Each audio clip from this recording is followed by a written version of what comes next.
যুক্তরাষ্ট্র ও ইসরায়েলের হামলায় আয়াতুল্লাহ আলী খামেনির মৃত্যুর পর ইরান এক চরম রাজনৈতিক ক্রান্তিকালে পদার্পণ করেছে।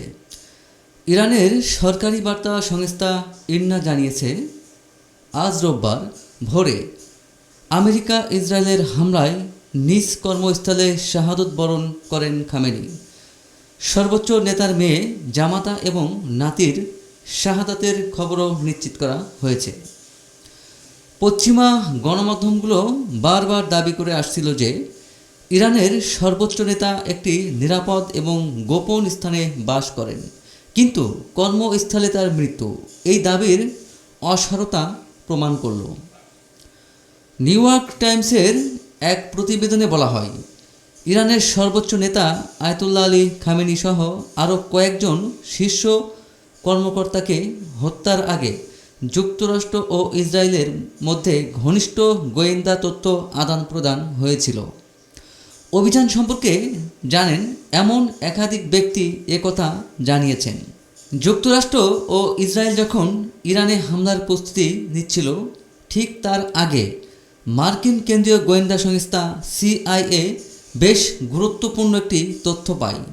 সংস্থাটি কয়েক মাস ধরে খামেনির অবস্থান ও চলাফেরা নজরে রেখেছিল। সময়ের সঙ্গে সঙ্গে তারা তার অবস্থান ও অভ্যাস সম্পর্কে আরও নিশ্চিত তথ্য সংগ্রহ করে। সিআইএ জানতে পারে শনিবার সকালে তেহরানের কেন্দ্রস্থলে একটি কমপ্লেক্সে ইরানের শীর্ষ কর্মকর্তাদের বৈঠক হবে। সেই বৈঠকে খামেনিও উপস্থিত থাকবেন। সিআইএ এই তথ্য পাওয়ার পর যুক্তরাষ্ট্র ও ইসরায়েল তাদের হামলার সময় বদলে ফেলে। সংশ্লিষ্ট কর্মকর্তারা জানান, নতুন এই গোয়েন্দা তথ্য কাজে লাগানোর জন্যই হামলার সময় পরিবর্তন করা হয়। সূত্রগুলো জানায়, খামেনির অবস্থান সম্পর্কে ইসরায়েলকে খুবই নির্ভুল তথ্য দেয় সিআইএ। সংবেদনশীল সামরিক ও গোয়েন্দা বিষয় হওয়ায় নাম প্রকাশ না করার শর্তে ওই ব্যক্তি এসব তথ্য দিয়েছেন। প্রথমে রাতের অন্ধকারে হামলার পরিকল্পনা ছিল, কিন্তু শনিবার সকালে ওই কমপ্লেক্সে বৈঠকের তথ্য পাওয়ার পর হামলার সময় পরিবর্তন করা হয়। বৈঠকটি হওয়ার কথা ছিল এমন এক কমপ্লেক্সে যেখানে ইরানের প্রেসিডেন্ট, সর্বোচ্চ নেতা এবং জাতীয় নিরাপত্তা পরিষদের কার্যালয় রয়েছে। এ তথ্য যুক্তরাষ্ট্র ও ইসরায়েলের জন্য বড় এক সুযোগ তৈরি করে দেয়। তারা মনে করে এতে দ্রুত বড় ধরনের সাফল্য পাওয়া যাবে। ইরানের শীর্ষ কর্মকর্তাদের সরিয়ে দেওয়া এবং সর্বোচ্চ নেতাকে হত্যা করা সম্ভব হবে। অল্প সময়ের মধ্যে ইরানের সর্বোচ্চ নেতাকে হত্যার ঘটনা দেখিয়ে দিচ্ছে। হামলার আগে যুক্তরাষ্ট্র ও ইসরায়েলের মধ্যে ঘনিষ্ঠ সমন্বয় ছিল। বিশেষ করে গত বছরের 12 দিনের সংঘাতের পর তারা ইরানের নেতৃত্ব সম্পর্কে গভীর ও বিস্তারিত তথ্য সংগ্রহ করেছিল।